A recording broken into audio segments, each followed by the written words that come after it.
All right. What a beatdown.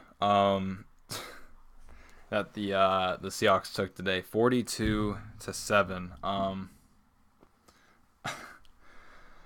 I Once the Rams got up, like when I was watching the game and it was 27 nothing there, and it was in 20,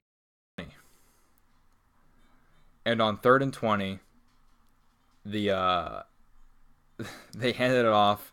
The Rams handed it off to Todd Gurley, and he went 57 yards to the house, which ended up making the score 34 nothing, which was the score heading into halftime. At that point, I was almost rooting for the Rams to put on as many points as possible because while the Seahawks were already getting embarrassed, I wanted them to get embarrassed even more, just for a wake up call.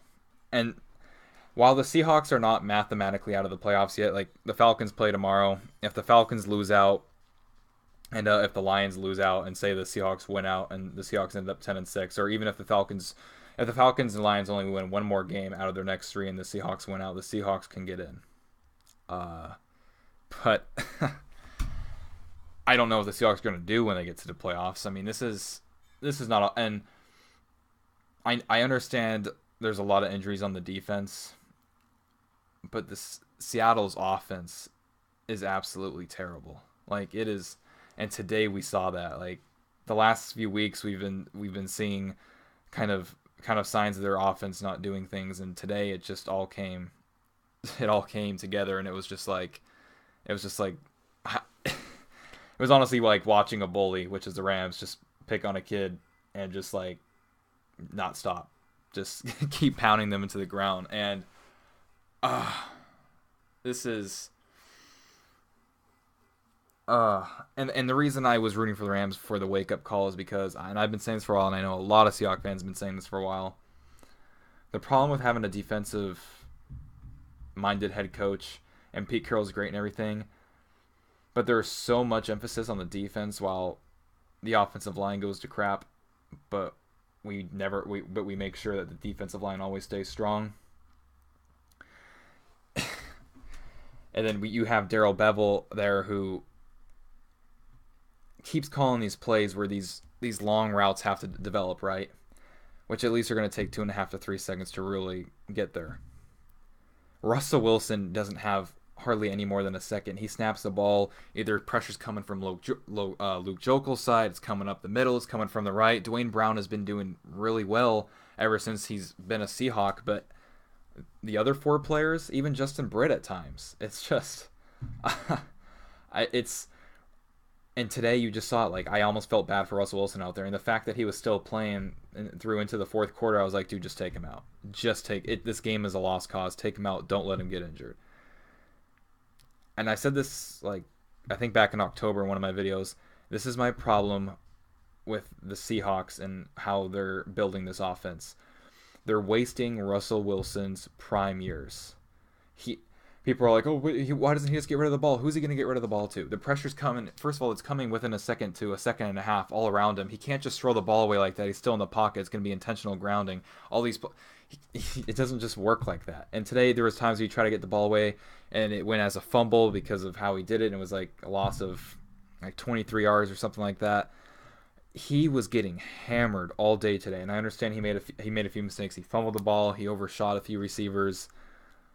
But I don't understand the play calling. Why is Darrell Bevel calling on these plays when he knows the pressure is going to get to him so fast? Why not do the quick plays? The Seahawks have so much success with the quick plays. They started that off in Jacksonville last week, and they were doing okay. And then once they didn't score a few times, Darrell Bevel just went away from it, went straight to like the long routes, the plays that take a while to develop again. It's like, why are you doing that? He does not have enough time in the pocket, especially against Jacksonville's defense and especially against the Rams defense. Both teams with good secondaries and a great pass rush, especially the Jaguars. Like, I'm just gonna say this, and I know some people are gonna say, hey, there's still 2 games left. Why are you already talking about next season? I'm talking about next season because if the Seahawks make the playoffs, all right, which yes they can still do, but they're really gonna have to bring their A game against the Cowboys next week, and who knows, at the last game of the season the Cardinals might try to play spoiler.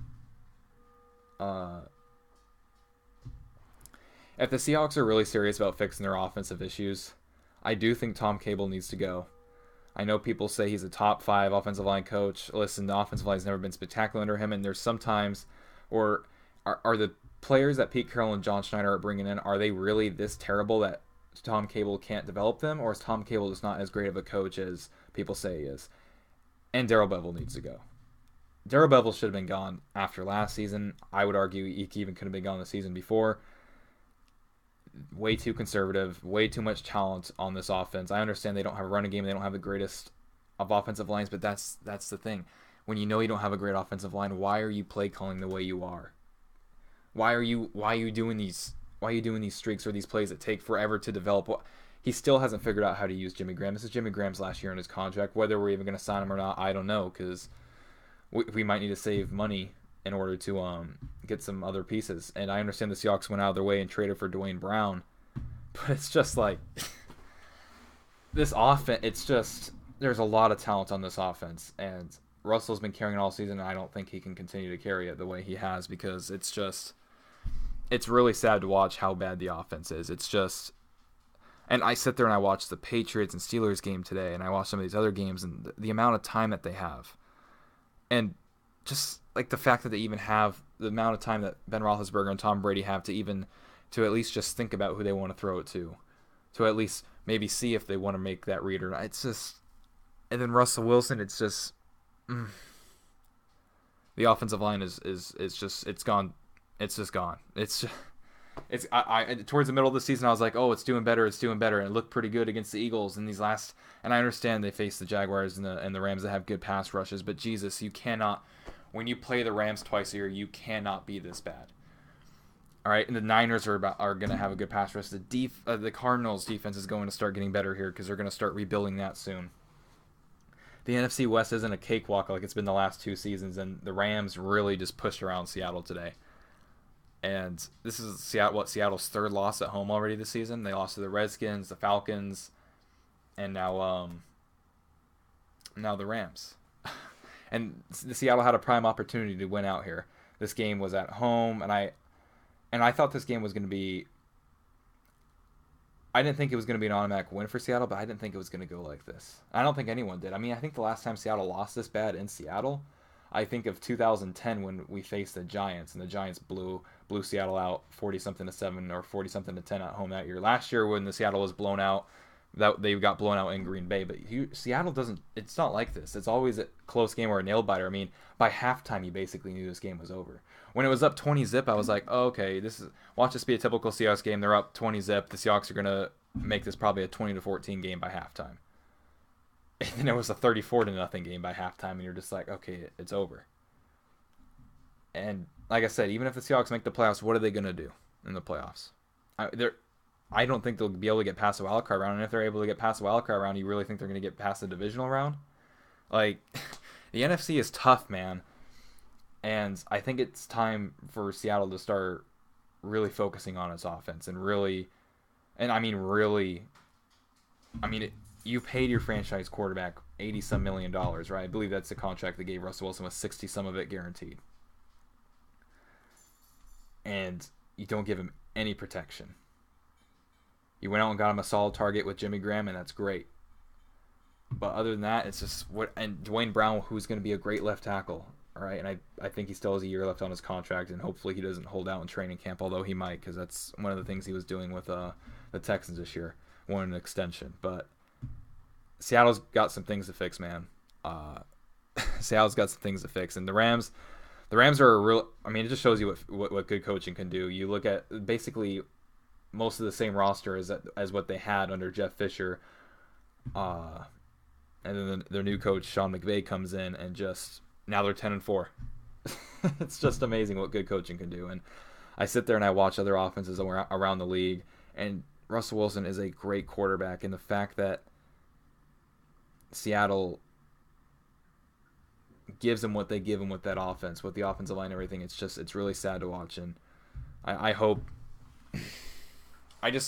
I'm glad it happened. I'm glad what happened today happened the way it did. I'm glad it wasn't one of those close losses, because this should serve as a wake-up call.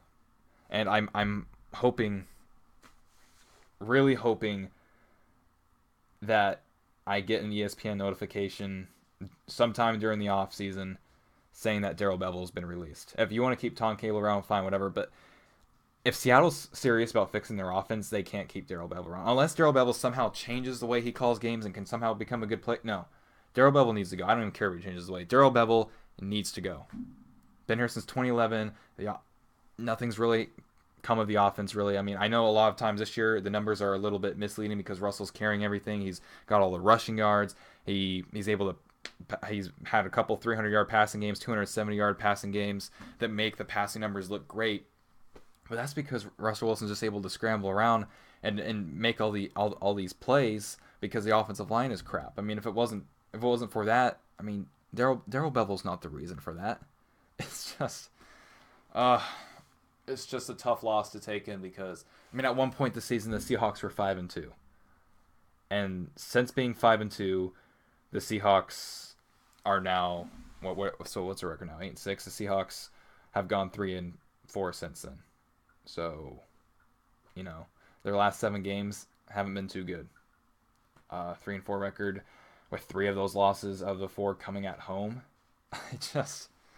I hope they can get their stuff together. I'm not saying I hope we don't make the playoffs. I want them to be in the playoffs, but what I am saying is if they don't make the playoffs, I don't think it's going to be the worst thing ever because I don't think they're going to be able to do much if they do make it. And I think if they don't make the playoffs, it's probably a really good wake-up call. Like a really good wake-up call to, hey, you need to change some things.